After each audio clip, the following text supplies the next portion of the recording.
लीजिए सुनिए। मुंशी प्रेमचंद के लिखे कथा संग्रह मानसरोवर एक की कहानी घर जमाई, मेरी यानी समीर गोस्वामी की आवाज में। हरिधन जेठ की दोपहरी में ऊख में पानी देकर आया और बाहर बैठा रहा। घर में से धुआं उठता नजर आता था। छन छन की आवाज भी आ रही थी। उसके दोनों साले उसके बाद आए और घर में चले गए। दोनों सालों के लड़के भी आए और उसी तरह अंदर दाखिल हो गए, पर हरिधन अंदर न जा सका। इधर 1 महीने से उसके साथ यहां जो बर्ताव हो रहा था, और विशेषकर कल उसे जैसी फटकार सुननी पड़ी थी, वो उसके पांव में बेड़ियां सी डाले हुए था। कल उसकी सास ही ने तो कहा था, मेरा जी तुमसे भर गया, मैं तुम्हारी जिंदगी भर का ठीका लिए बैठी हूं क्या। और सबसे बढ़कर अपनी स्त्री की निष्ठुरता ने उसके हृदय के टुकड़े टुकड़े कर दिए थे। वो बैठी ये फटकार सुनती रही, पर एक बार तो उसके मुंह से न निकला, अम्मा तुम क्यों इनका अपमान कर रही हो। बैठी गट गट सुनती रही। शायद मेरी दुर्गति पर खुश हो रही थी। इस घर में वो कैसे जाए? क्या फिर वही गालियां खाने, वही फटकार सुनने के लिए?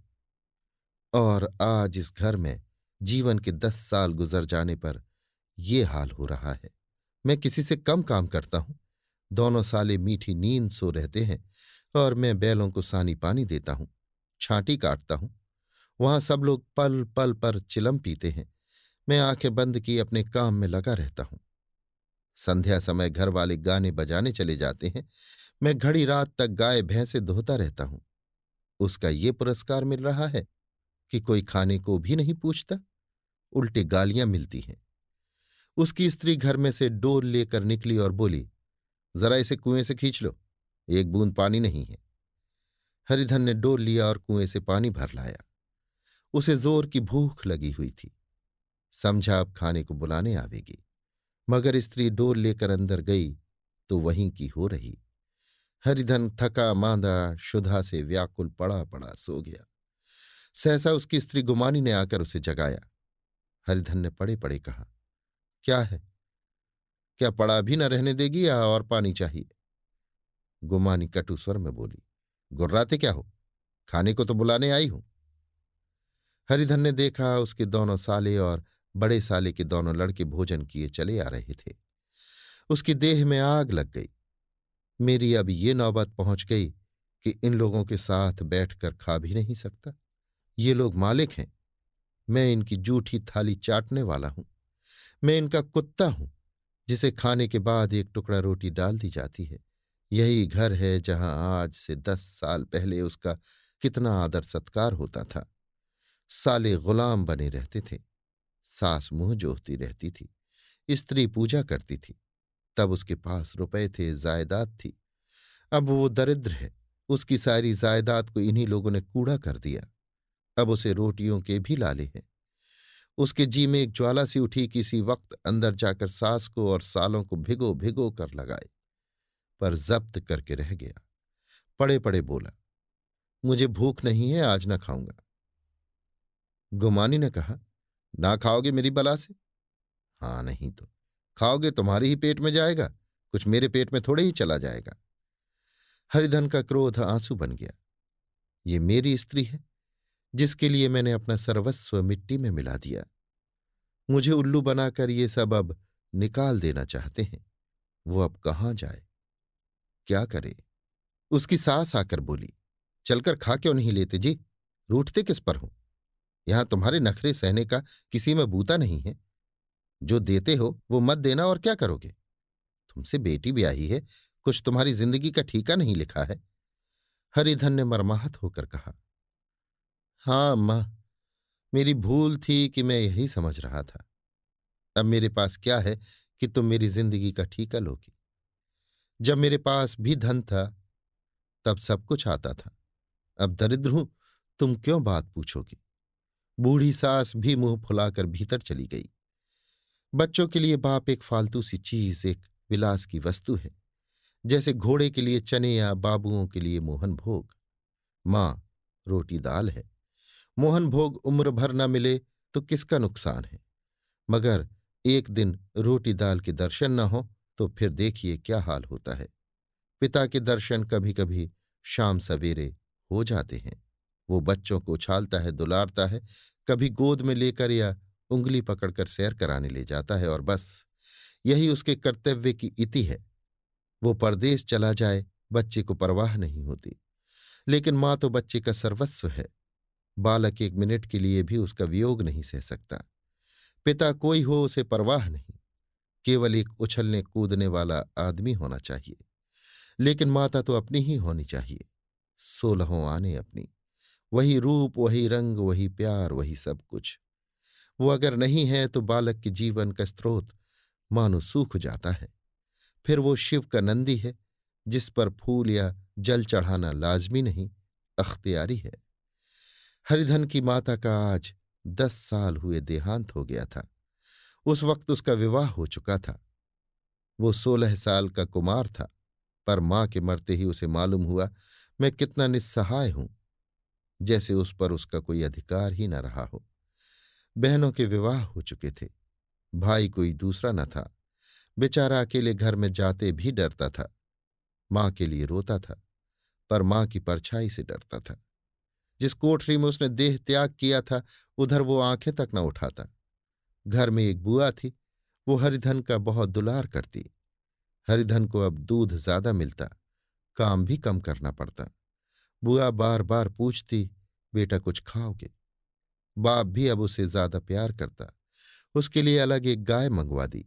कभी कभी उसे कुछ पैसे दे देता कि जैसे चाहे खर्च करो, पर इन मरहमों से वो घाव न पूरा होता था जिसने उसकी आत्मा को आहत कर दिया था।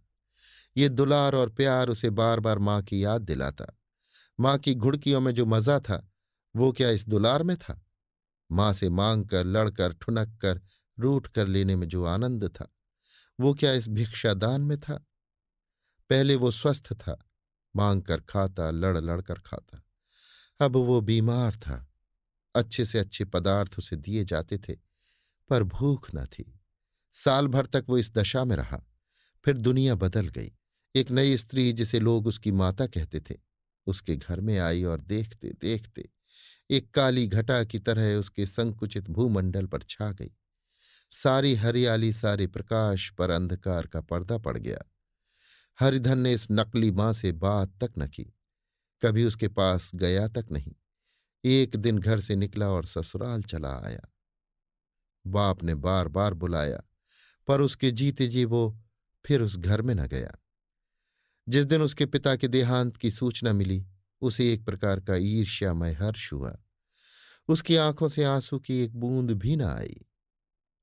इस नए संसार में आकर हरिधन को एक बार फिर मातृ स्नेह का आनंद मिला। उसकी सास ने ऋषि वरदान की भांति उसके शून्य जीवन को विभूतियों से परिपूर्ण कर दिया। मरुभूमि में हरियाली उत्पन्न हो गई।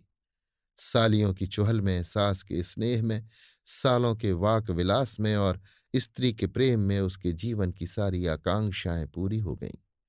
सास कहती, बेटा तुम इस घर को अपना ही समझो, तुम ही मेरी आंखों के तारे हो। वो उससे अपने लड़कों की, बहुओं की शिकायत करती। वो दिल में समझता था, सास जी मुझे अपने बेटों से भी ज्यादा चाहती हैं। बाप के मरते ही वो घर गया और अपने हिस्से की जायदाद को कूड़ा करके रुपयों की थैली लिए हुए आ गया। अब उसका दूना आदर सत्कार होने लगा। उसने अपनी सारी संपत्ति सास के चरणों पर अर्पण करके अपने जीवन को सार्थक कर दिया। अब तक उसे कभी कभी घर की याद आ जाती थी, अब भूल कर भी उसकी याद न आती, मानो वो उसके जीवन का कोई भीषण कांड था जिसे भूल जाना ही उसके लिए अच्छा था। वो सबसे पहले उठता, सबसे ज्यादा काम करता। उसका मनोयोग, उसका परिश्रम देखकर गांव के लोग दांतों तले उंगली दबाते थे। उसके ससुर का भाग बखानते, जिसे ऐसा दामाद मिल गया। लेकिन ज्यों ज्यों दिन गुजरते गए उसका मान सम्मान घटता गया। पहले देवता, फिर घर का आदमी, अंत में घर का दास हो गया। रोटियों में भी बाधा पड़ गई, अपमान होने लगा। अगर घर के लोग भूखों मरते और साथ ही उसे भी मरना पड़ता तो उसे जरा भी शिकायत न होती। लेकिन जब देखता और लोग मूंछों पर ताव दे रहे हैं, केवल मैं ही दूध की मक्खी बना दिया गया हूं, तो उसके अंतःस्थल में एक लंबी ठंडी आह निकल आती। अभी उसकी उम्र 25 ही साल की तो थी। इतनी उम्र इस घर में कैसे गुजरेगी? और तो और उसकी स्त्री ने भी आंखें फेर ली। ये उस विपत्ति का सबसे क्रूर दृश्य था। हरिधन तो उधर भूखा प्यासा चिंता दाह में जल रहा था, इधर घर में सास जी और दोनों सालों में बातें हो रही थीं। गुमानी भी हां में हां मिलाती जाती थी। बड़े साले ने कहा, हम लोगों की बराबरी करते हैं, ये नहीं समझते कि किसी ने उनकी जिंदगी भर का बीड़ा थोड़े ही लिया है। 10 साल हो गए, इतने दिनों में क्या 2-3 हजार ना हड़प गए होंगे? छोटे साले बोले, मजूर हो तो आदमी घुड़के भी, डांटे भी। अब इनसे कोई क्या कहे? ना जाने इनसे कभी पिंड छूटेगा भी या नहीं। अपने दिल में समझते होंगे मैंने 2,000 रुपये नहीं दिए हैं।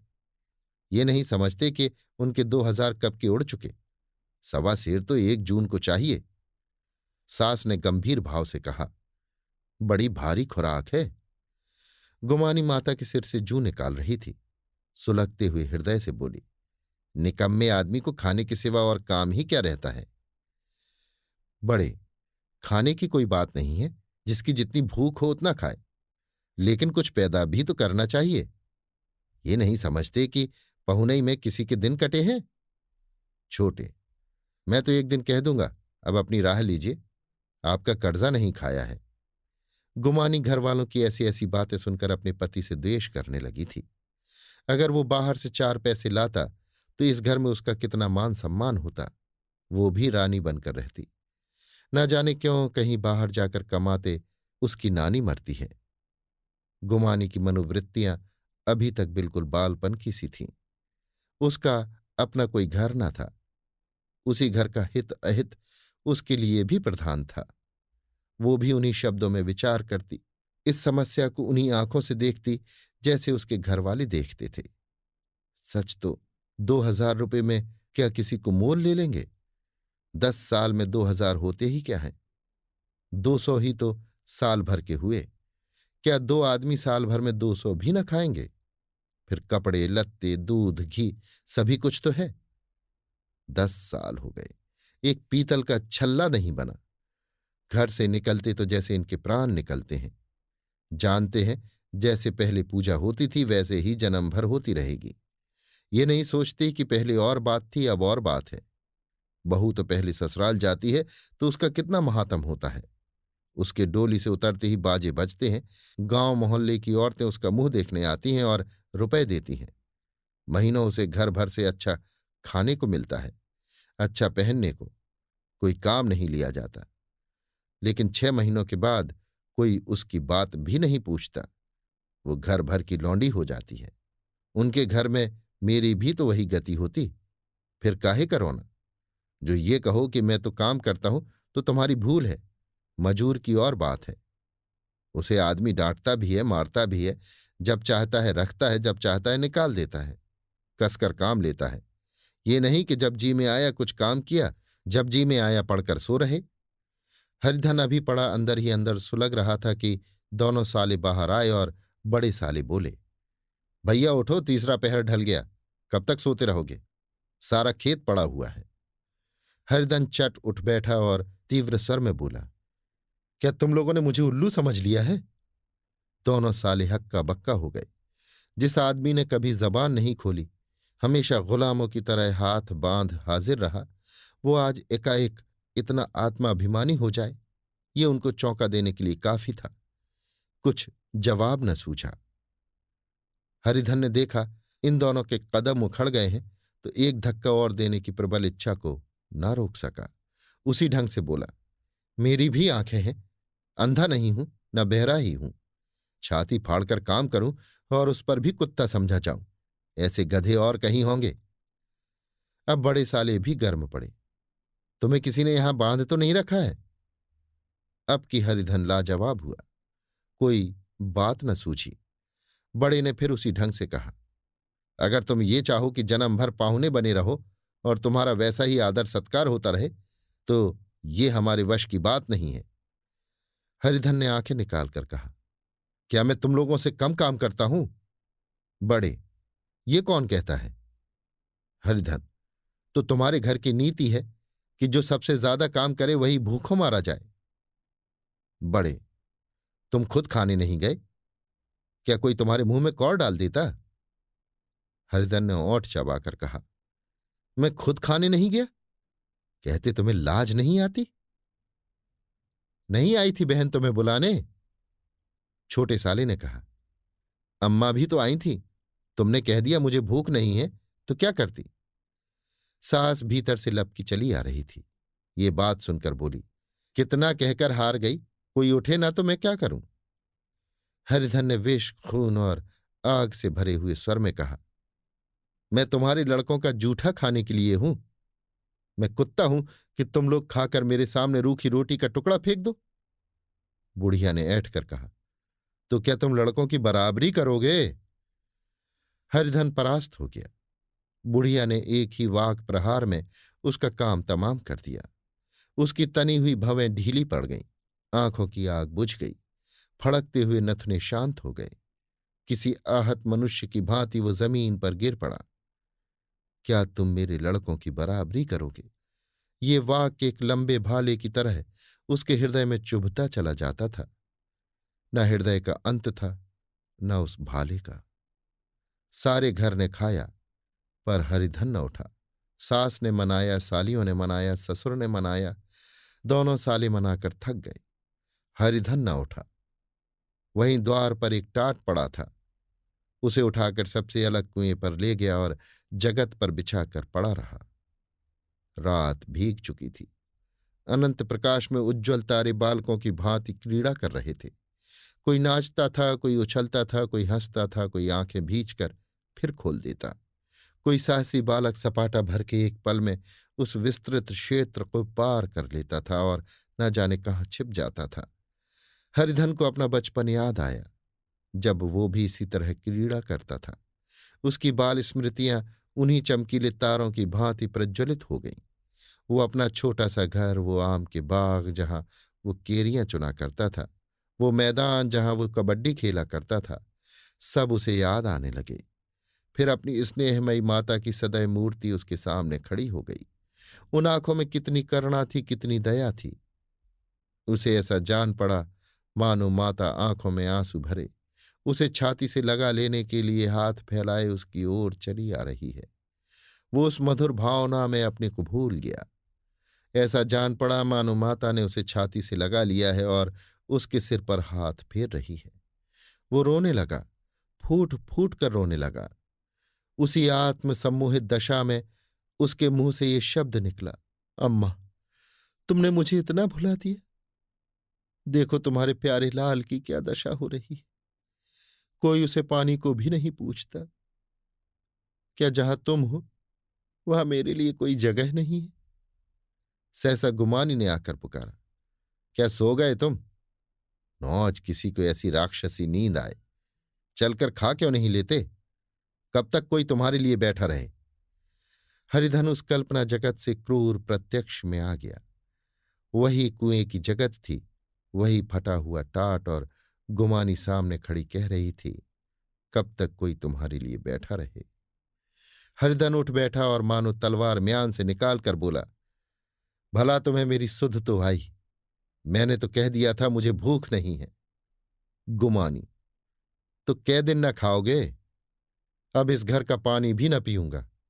तुझे मेरे साथ चलना है या नहीं? दृढ़ संकल्प से भरे हुए इन शब्दों को सुनकर गुमानी सहम उठी। बोली, कहाँ जा रहे हो? हरिधन ने मानो नशे में कहा, तुझे इससे क्या मतलब? मेरे साथ चलोगी या नहीं?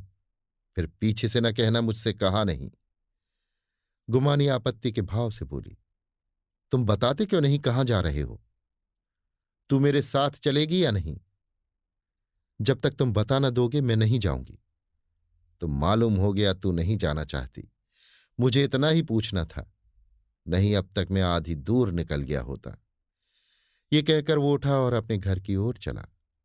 गुमानी पुकारती रही, सुन लो, पर उसने पीछे फिरकर भी न देखा। 30 मील की मंजिल हरिधन ने 5 घंटों में तय की। जब वो अपने गांव की अमराइयों के सामने पहुंचा तो उसकी मातृ भावना उषा की सुनहरी गोद में खेल रही थी। उन वृक्षों को देखकर उसका विह्वल हृदय नाचने लगा।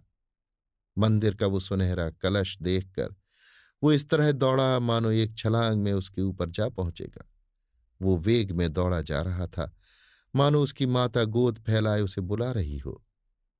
जब वो आमों के बाग में पहुंचा, जहां डालियों पर बैठकर वो हाथी की सवारी का आनंद पाता था, जहां की कच्ची बेरों और लिसोड़ों में एक स्वर्गीय स्वाद था, तो वो बैठ गया और भूमि पर सिर झुकाकर रोने लगा, मानो अपनी माता को अपनी विपत्ति कथा सुना रहा हो।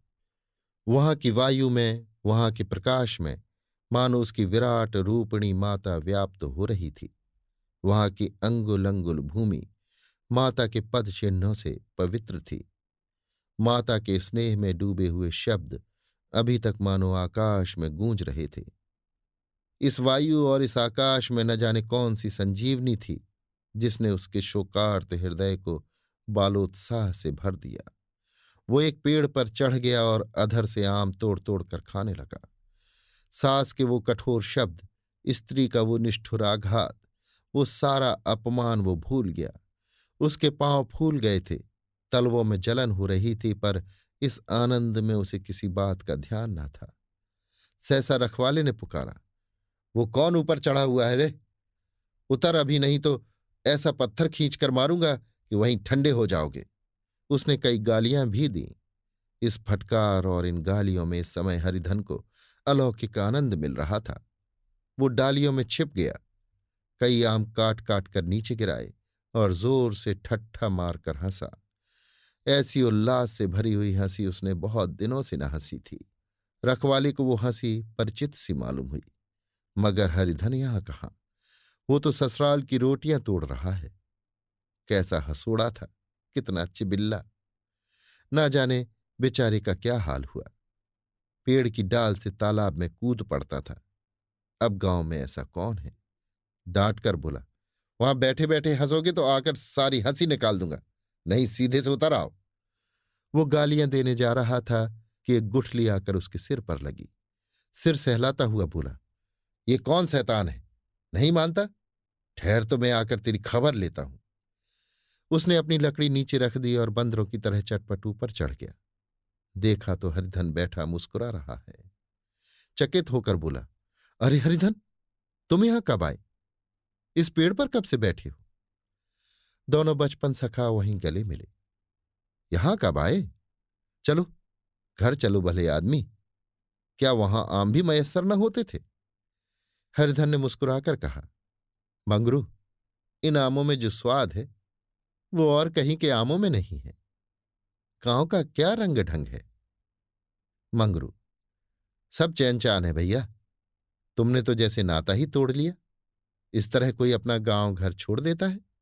जब से तुम्हारे दादा मरे, सारी गृहस्थी चौपट हो गई। दो छोटे छोटे लड़के हैं, उनके किए क्या होता है? हरिधन, मुझे अब उस गृहस्थी से क्या वास्ता है भाई? मैं तो अपना ले दे चुका। मजूरी तो मिलेगी ना। तुम्हारी गैया मैं ही चरा दिया करूंगा, मुझे खाने को दे देना। मंगरू ने अविश्वास के भाव से कहा, अरे भैया कैसी बात करते हो? तुम्हारे लिए जान तक हाजिर है। क्या ससुराल में अब न रहोगे? कोई चिंता नहीं, पहले तो तुम्हारा घर ही है, उसे संभालो। छोटे छोटे बच्चे हैं, उनको पालो। तुम नई अम्मा से नाहक डरते थे, बड़ी सीधी है बेचारी। बस अपनी मां ही समझो, तुम्हें पाकर तो निहाल हो जाएगी। अच्छा, घरवाली को भी तो लाओगे? हरिधन, उसका मुंह न देखूंगा, मेरे लिए वो मर गई। मंगरू, तो दूसरी सगाई हो जाएगी। अब की ऐसी मेहरिया ला दूंगा कि उसके पैर धो धोकर पियोगे। लेकिन कहीं पहली भी आ गई तो? हरिधन, वो ना आएगी। हरिधन अपने घर पहुंचा तो दोनों भाई भैया आए कहकर भीतर दौड़े और मां को खबर दी। उस घर में कदम रखते ही हरिधन को ऐसी शांत महिमा का अनुभव हुआ, मानो वो अपनी मां की गोद में बैठा हुआ है। इतने दिनों ठोकरे खाने से उसका हृदय कोमल हो गया था। जहां पहले अभिमान था, आग्रह था, हेकड़ी थी, वहां अब निराशा थी, पराजय थी और याचना थी। बीमारी का जोर कम हो चला था। अब उस पर मामूली दवा भी असर कर सकती थी। किले की दीवारें छिद चुकी थीं। अब उसमें घुस जाना असह्य न था। वही घर जिससे वो एक दिन विरक्त हो गया था, अब गोद फैलाए उसे आश्रय देने को तैयार था। हरिधन का निरवलंबन मन ये आश्रय पाकर मानो तृप्त हो गया। शाम को विमाता ने कहा, बेटा, तुम घर आ गए, हमारे धन भाग। अब इन बच्चों को पालो। मां का नाता न सही, बाप का नाता तो है ही। मुझे एक रोटी दे देना, खाकर एक कोने में पड़ी रहूंगी।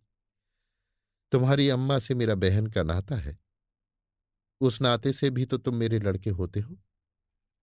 हरिधन की मातृ विह्वला आंखों को विमाता के रूप में अपनी माता के दर्शन हुए। घर के एक एक कोने में मातृ स्मृतियों की छटा चांदनी की भांति छिटकी हुई थी। विमाता का प्रौढ़ मुखमंडल भी उसी छटा से रंजित था। दूसरे दिन हरिधन फिर कंधे पर हल रखकर खेत को चला। उसके मुख पर उल्लास था और आंखों में गर्व। वह अब किसी का आश्रित नहीं, आश्रयदाता था। किसी के द्वार का भिक्षुक नहीं, घर का रक्षक था। एक दिन उसने सुना गुमानी ने दूसरा घर कर लिया। मां से बोला, तुमने सुना काकी, गुमानी ने घर कर लिया। काकी ने कहा, घर क्या कर लेगी, ठट्ठा है। बिरादरी में ऐसा अंधेर, पंचायत नहीं अदालत तो है। हरिधन ने कहा, नहीं काकी, बहुत अच्छा हुआ। ला, महावीर जी को लड्डू चढ़ाऊं। मैं तो डर रहा था कहीं मेरे गले ना आ पड़े। भगवान ने मेरी सुन ली। मैं वहां से यही ठान कर चला था, अब उसका मुंह न देखूंगा। अभी आप सुन रहे थे मुंशी प्रेमचंद के लिखे कथा संग्रह मानसरोवर एक की कहानी घर जमाई, मेरी यानी समीर गोस्वामी की आवाज में।